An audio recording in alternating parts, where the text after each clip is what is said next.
So now I'm thrilled to introduce our guest speaker, Jim Scholefield, who graduated from Florida State in 1986 with a degree in management and is a member of our College of Business Board of Governors.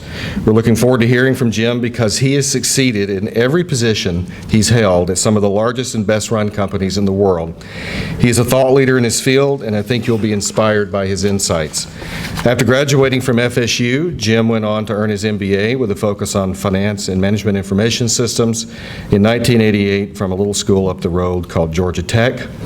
And he immediately joined Procter & Gamble, where he held a variety of IT positions throughout his 13-year tenure there. Following his stint at P&G, Jim served as director at Ford Motor Company and then as senior vice president for worldwide technology at Northern Trust. His next move was to the Coca-Cola Company, where, among other things, he was responsible for creating and executing its worldwide information technology strategy and engineering, as well as for providing global leadership on all technology matters.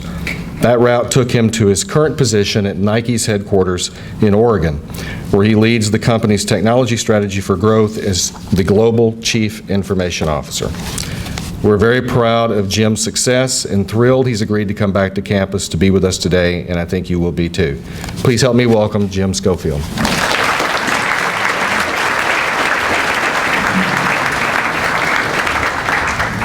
Thanks. Am I on? Yes? No? Don't hear the mic. You guys hear me? Yeah. Very good. All right. It's hard to tell up here whether I'm on or not. 1986, man, that makes me feel old. I remember when these old guys would come up on stage. I can't believe I'm one of them right now. So the nice part about working at Nike is I get to come to events like this, come up on stage, and I get to wear sneakers.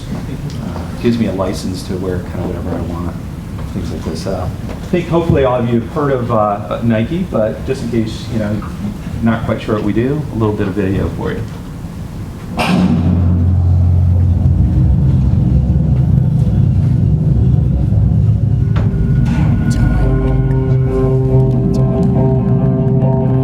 We have been listening for 50 years, listening carefully for the sounds that no one else listens for.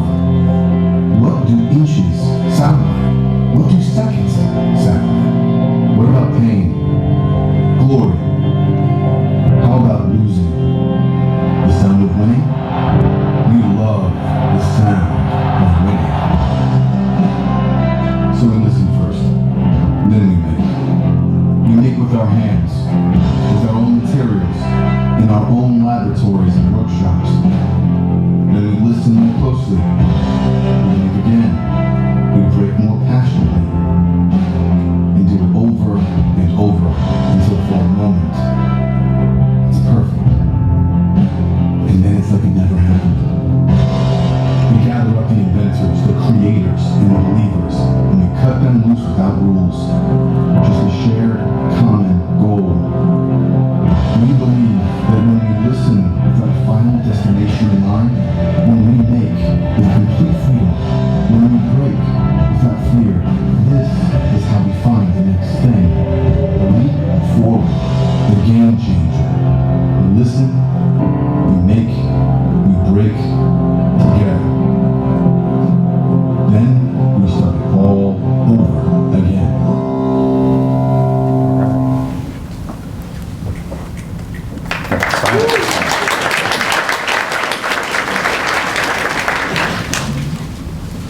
All right, a little bit. Now I'm on. A little bit of who I am.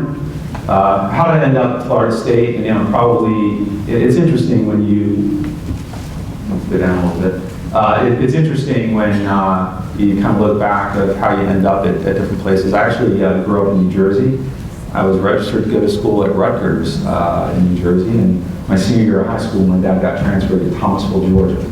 A little bit of culture shock between Asbury Park, New Jersey, and Thomasville, Georgia, and ended up graduating early from Thomasville and needed to do something before I was going to go over to Rutgers in spring term, and came here and took a couple classes. And then I was comparing Brunswick, New Jersey, which if anyone's from New Brunswick, I apologize. but it's not quite Tallahassee, Florida. So for all the right reasons with weather and palm trees and everything else, I ended up deciding to stay here and never regretted the chance to do so. So for me, Thomasville, Georgia, as Dean Hartline mentioned, after Florida State, I was here for a little while. I worked full-time, putting myself through school. It took me about 5.5 years, so I could give my son a hard time. He used to 5 years to get through college, but it was a kind of long, far journey. I wasn't sure at times I was going to graduate. Kind of glad I kind of held in there and didn't give up. And ended up getting the opportunity after Florida State. I was a management major. I wanted to do computer work. Back in the day, they didn't have an MIS major when I first started here. It's again funny, like when you look back on time, 30 years doesn't seem kind of all that long ago, but PCs were brand new and computers were just kind of coming along, and they had a data processing major, which was part of the math department. I didn't want to be a math major, so I ended up as a management major, and I just took some computer classes, and got fortunate with that, and Georgia Tech gave me an opportunity to go teach PC classes, because none of the students knew how to use PCs at the time. So I feel like I'm telling one of those stories, like walking both ways in the snow, when you're young kind of thing. But it ended up being a great opportunity for me. Taught at Georgia Tech, got a master's degree there, and then kind of went on to start working my career, which I'll talk about in a little bit. Family standpoint, got 3 kids. I've got a 25, 23, and 20-year-old. 2 graduated from college. For some reason, I could talk to them to come here to Florida State. I don't know why. I think they always want to do something different than their parents do. But I had one son that graduated from SAM, not Stanford. So Stanford in Birmingham. So a little connection there with Coach Bowden and Fisher. And then a younger son at UConn, and my daughter's at University of Tennessee Martin now. Brought in a question for them. From a community standpoint, another piece that I tend to do kind of over the years is be pretty involved in different kind of community activities. Done a lot of work with different charities. I was on the board in Make-A-Wish, Georgia. Here on the Board of Governors at College of Business. Done stuff with Georgia Tech and Georgia Southern and a lot of education institutions. Big believer in doing what I can to mentor and coach young adults into their career, because it was something I didn't have a lot of help with when I was growing up. First generation college grad, I did come from a family of folks that had gone to college, so if any of you are in a similar situation, it's a little tough getting started, but if you keep working at it, there's some pretty cool things that can happen. So FSU journey, kind of mentioned, it was a long one, although it wasn't painful to be here. And from there, I ended up going on to start my career at Procter & Gamble. Was originally hired out of Georgia Tech to do analytics. I did financial forecast algorithms using the new things PCs, which a lot of people didn't know how to use at the time, to actually figure out how to forecast better a lot of the products at P&G, and then ended up moving in some core technology functions within P&G, doing a bunch of work for them. Got hired by Ford Motor Company to go run the global telecommunications network. Ended up creating an architecture team, technology engineering team, and then went and ran Europe for Ford for technology for 3 years based out of London, which was a cool opportunity. If any of you ever get an opportunity to be doing an expat assignment, international assignment, jump on it. It's a lot of fun, and you learn a ton. It's been a great building block in my career. So I had offices in London, we owned both, kind of Gothenburg, Sweden, and Germany, where the other part for Europe was. And then went on from there. Decided automotive was a lot of fun, but I didn't really necessarily want to move back to Detroit. Nothing against Michigan either, for anyone in the room. I actually really enjoyed my time there, but ended up taking a job with a bank, Northern Trust in Chicago, where there's a wealth manager, and wanted to learn a little bit. with technology and financial services. Did that for 3 years. Really cold in Chicago. So got a call from Coca-Cola to be their chief technology officer, jumped on that. And then from Coke, ended up getting recruited a little over 2 years ago to take the role at Nike. Kind of the constant in a lot of the work that I do is I love change. I love kind of dynamic companies. I like things that move really fast. And my specialty is doing big transformation work. So I do big restructuring, bringing in new technology, bringing in new strategies, and get to change everything. So I know sometimes when companies call me and talk to me, the discussion I end up having with them is if they're looking for someone to kind of polish things and kind of keep it running, it's not me. I like to blow things up and recreate and kind of, start from scratch. And good thing is there's a lot of companies that always need somebody to do some interesting work like that. That's the kind of stuff we love to do. So a little bit about Nike and kind of my scope of responsibility. Got 70,000 employees, 1,000 of our own retail stores. We have 490 factories that we work with around the world. $34.4 billion in operating revenue. We're in 140 countries. I have teams all over the world with headquarter teams in Amsterdam and Singapore and Shanghai and a lot of folks in Beaverton, Oregon, where I live. Brand-wise, Nike, Jordan, which most people know we own. Some people don't know we own Hurley and Converse as well. So I've also got a team in Boston for Converse, which is a fun brand, and then Hurley in Los Angeles. So Nike, I think like a lot of companies today is a technology company, and from a tech standpoint, it's amazing the amount of things that need to happen to run a big brand like Nike. And so when you think about doing $34.4 billion in volume, and we move about 1.3 billion items through our supply chain every year. We're selling hundreds of millions of pairs of shoes and articles of clothing, apparel and sportswear, and it's complicated from everything, starting with innovation, design, manufacturing, supply chain, legal, finance, HR, into all the channels that we sell in, wholesale channels, retail channels, our digital channels. If any of you've seen or use any of our apps, Nike Plus, Nike Train Club. We do a lot of app development, mobile development, and just about anything else you could think of that would involve running a big company. You can't really run a company the size of Nike without technology. And it's a ton of fun because my role, which is a bit different than most of my peers at Nike, is I get to kind of see everything. So I'm not in finance or not in any individual function. I work across all functions, which means my days are kind of crazy some days because I'm doing half-hour time slices, doing 20 different things in a day. But it does make the days go pretty quick, and it's a lot of fun. Get to travel around. Strategy-wise, what have we talked about publicly here? Nike announced a quarter or so ago what we call our triple-double strategy. A lot of things end up in sports terms and analogies at Nike. And so we're looking to double our rate of innovation, double the speed. We go to the marketplace and double the connection to our consumers, so 2x direct. And double is fast. And the things that you have to think about in order to double something, it's not trying to make 5-10% improvement, right? I mean, you've got to actually 100% kind of speed improvement on everything you do.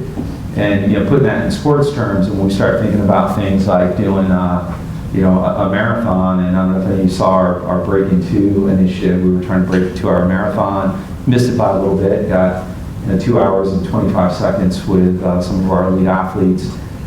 Do a lot of work with nutrition and shoe development and other things, but we did break the world record by 2.5 minutes, just a few months ago. And the way we did that is by going after many factors at the same time. Going after nutrition, the track, the humidity, the actual footwear. We designed a piece of footwear that was 4% more efficient, and really instead of just taking seconds off of world record times, ended up taking 2.5 minutes. And so when we think about doing that, from a business standpoint, the challenge of me and my team is how do we enable the business to really think differently about how you go after the problem, how you go after like everything kind of end to end, and how do we go after a strategy that would allow us to literally kind of blow up kind of the way we do business in the value chain, and think totally different about the nature of how Nike goes to market and does our business. In order to do that, I mean, we have a strategy that we call Tech Rev, which is the technology transformation revolution, just around enabling growth, accelerating strategies, driving speed and agility. And really what I'm doing, as a part of that is changing all of our application portfolio. So, right now I'm doing a lot of work in digital product creation, so digital design tools, being able to take digital design through product lifecycle management and PLM tools into manufacturing. We've announced publicly we're working with Flextronics on autonomous manufacturing, so doing kind of robotic manufacturing of footwear and apparel. Being able to do that, we're using AI and machine learning to do all of our planning, manufacturing planning, supply chain planning, and then it kind of goes on and on. I mean, so the number of technologies that we're working with, the companies that I get to work with, is a lot of fun. It was just out last week with AWS and Amazon Web Services and Microsoft looking at their AI and machine learning strategies for all the changes that are happening in the marketplace. And the interesting part in the technology world is just how rapidly the world changes, and all the things that you need to know and do to be able to keep pace with that environment. Kind of to that point, I wanted to talk a little bit around things I wish I had paid more attention to when I was in college. The top one, and I mentioned from my own career, was take risks, particularly when you're young. If there's something you think you want to try, just go for it. The folks I know who are probably most disappointed in the way their careers turn out, because I get a lot of people ask me, it's like, how do you follow a career path? I've been very fortunate in my life working for P&G and Ford and Coke and Nike. I think one thing that differentiates me from a lot of my peers is, I was willing to kind of do a lot of work and be ready for opportunities, but when the opportunities came on, jump on, whether it's within the company, taking assignments within the company, always trying to think ahead of where I wanted to be and what I wanted to do and the experiences I needed to do to get there, and taking risks. And it's a lot of stress joining a new company, making a switch in your career, because you've got credibility, you've got history, you know a lot of people where you're at.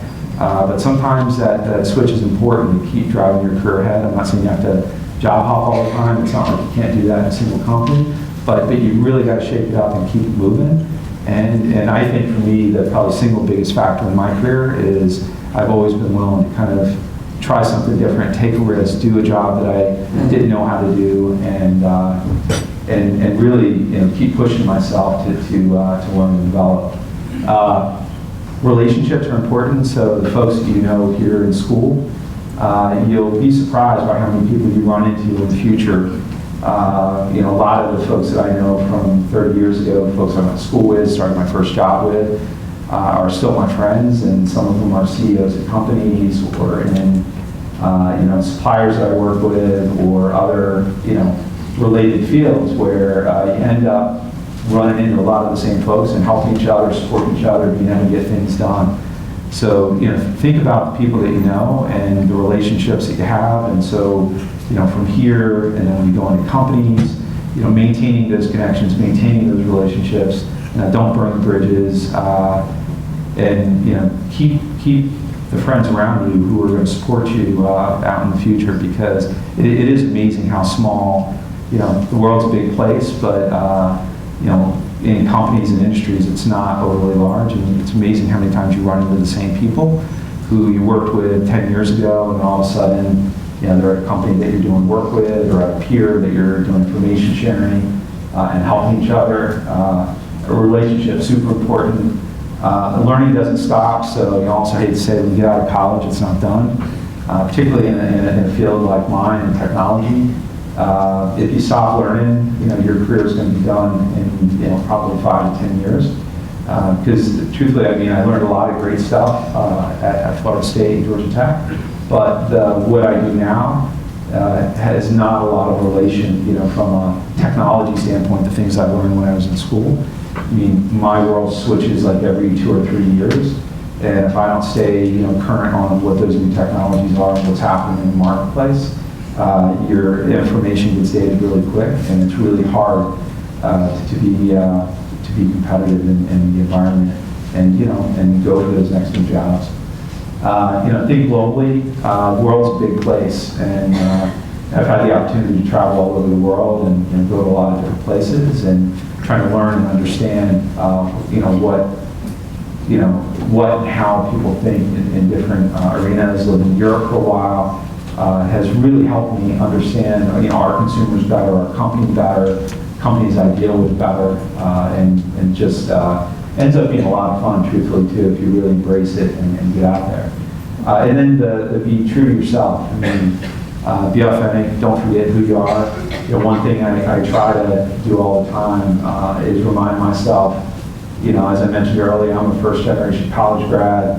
My grandmother was an Italian immigrant. My mom was first generation here in the U.S. My dad was a truck driver, worked in manufacturing. I worked my way, full-time through school. The way I've got 4,000 people that work for me, the way I treat people, the way I work with people, I like to think that, that's the way I would want to be treated when I was coming up in my career, or if it was my, my family, my dad, other folks, that they would be proud of the way that I do my job and the way I work. So while sometimes you have to make tough decisions in business, I never try to forget who I am and how I got to where I am. And it's just a lot of hard work, and hopefully treating people the right way, keeping your relationships, keeping your friends, and then, learning doesn't stop, keep learning, which creates the opportunities for you that allows you to take the risks and, take things forward in the world. So that is all I've got.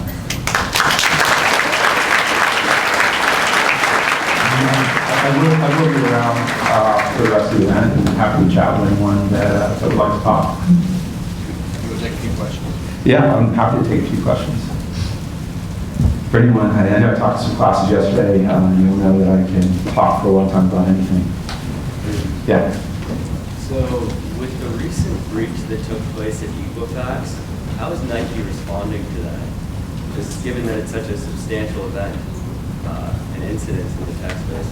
Yeah, I mean, it's a huge event, and the first thing I always do every time I see a breach like that. So first of all, the chief security officer works for me, so I'm responsible for all the cybersecurity and security for the company.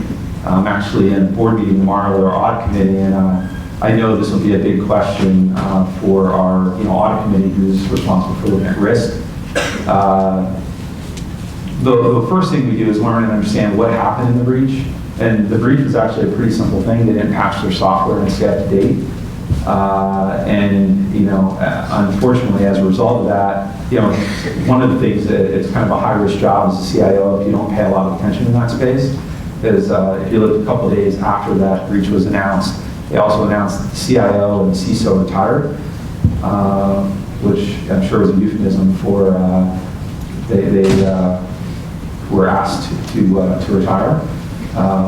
Which is always a risk when bad things happen, and same thing happened in the Target breach and a lot of other breaches. We spend a lot of time. I've got a cybersecurity center, and you never say you're 100% secure, but you've got to really focus on what the risks are. When I joined Nike, I had a fairly small cyber team. I've got 200 people in my cyber team right now. We spend quite a bit of money on cyber risk. We're a high-profile target. Any kind of big American brand, we get attacked all the time. It is crazy the level of attacks that are coming at you. And I know when I share some of the metrics in our board meetings around how many millions of times a day, we've got folks trying to breach, our firewalls, or particularly when we're doing high heat launches for that limited release of Jordans or whatever going out there. We've got a lot of folks. Because they're worth a lot of money in the secondary market, trying to use bots to attack us and leverage, technology to gain access to the campaigns and kind of steal product away from consumers who would get it. So, specifically what we do, I mean, clearly we looked at our, patching programs and things that we were doing around that breach. But, it's just one of many vectors that we have to pay attention to. Luckily, we check everything we've got. We don't have that same vulnerability, but there's, 100 other ones that are out there all the time with the level of the amount of software that we use on a global basis, and you just got to stay vigilant and, watch for what's happening. And, our cyber folks are there 24/7 looking for anomalies in any network traffic and, anything that happens. So it's become kind of big business. Security over the last 10 years has been something that's really picked up steam. Yeah. You got one more? Where? Oh, wow, okay. So if you're in technology and you know that it's ever changing, what is Nike doing to be innovative and stay ahead of the curve? Like what's next for Nike in the technology? What's next for Nike? Well, a few of the things I mentioned. I mean, the one big thing that I'm pretty excited around is the work in digital product creation. So basically, taking everything from kind of 2D design, and we've got a lot of great designers, a lot of great artists that design shoes, being able to take those into, there was an external thing, I'm just trying to think of what I can say that we've announced publicly. Because there's a lot of stuff I'm not allowed to talk about. We'd announced a deal a while back with DreamWorks. So we're working with DreamWorks. What does DreamWorks and Nike have in common? They do a lot of work in 3D design, right, for the full-length movies that they make. The tools that they make to do photorealistic 3D are tools that we're also leveraging and working with them on doing shoe design, apparel design. Taking things out of the digital space and then keeping them digital and autonomous manufacturing work, a lot of really cool stuff happening in that space. AI, machine learning, which I know I've mentioned a few times, and pieces that you're seeing with autonomous vehicles and things like Alexa for voice recognition. The rate of advance happening in the AI machine learning space is incredible. Just really briefly there, from a compute power standpoint, the piece I always try to remind people of, and that's where I kind of make myself feel old and date myself. Most powerful supercomputer in the world, like 20 years ago, so mid-90s, most powerful supercomputers at Cray 2. If anyone's heard of it, Cray was phenomenal company, made these massive supercomputers that we used at Ford for fluid dynamic modeling, crash test simulation. The capacity of a Cray 2 supercomputer from 1995 was equaled by the iPhone 4 in 2010. And so when you look at the advance and how quickly compute power is moving, the iPhone 7 is roughly 8 times faster than the iPhone 4. And so you're basically talking, if you're carrying an iPhone 7 around, which I've got in my briefcase, that is 8 times faster than the most powerful supercomputer in the world 20 years ago. And when you look in a world, in a big enterprise company like Nike, we've got software that we're still running that was written 20 years ago. So it was basically written for something not as powerful as a Cray 2 because we weren't using those for just basic business applications. So, if you look at all large companies, and whether that's Coke, Ford, a lot of the basic systems that are still in place were written 10 years ago, 20 years ago, when a lot of the things that were, possible today weren't possible back then. And so the challenging piece for me is how do I drive all the technology portfolio and the things that we're doing to keep pace with the rate of advances in technology. And the thing that I always have to be careful of is business disruption. And so if you look at many industries who have been disrupted, whether it's Blockbuster and video stores, if any of you remember those, or Nokia and Motorola in the cell phone world before the iPhone 4 came out. In fact, Tim Cook's on our board and he likes that story when I tell it from Apple. You just look at the disruption that they've caused in music and newspaper, and you go across the industries. In autonomous vehicles right now, what's going to happen in automotive, there'll be a consolidation of automotive companies for people who can't keep pace with the rate of technology change, and a few of them that I won't name are struggling, and I think will not end up being in 5 or 10 years. Big brands that, there's cars in the lot right now will not exist as an independent company. And so my job with Nike is making sure that doesn't happen to Nike. And while you think kind of sneakers, who's going to disrupt us, there's a lot of stuff happening out there. If you go on Kickstarter, there's a lot of people with their own footwear and apparel. The barrier to entry nowadays in our industry, back in the day when Phil Knight started Nike, I mean, there's a lot of barriers to do manufacturing, get access to capital. All of those don't exist, for the most part anymore. So a company could start a Kickstarter, get $1 million in funding through Kickstarter, go get some venture capital to get going, contract manufacture everything they make, bring it into Amazon or Alibaba in China.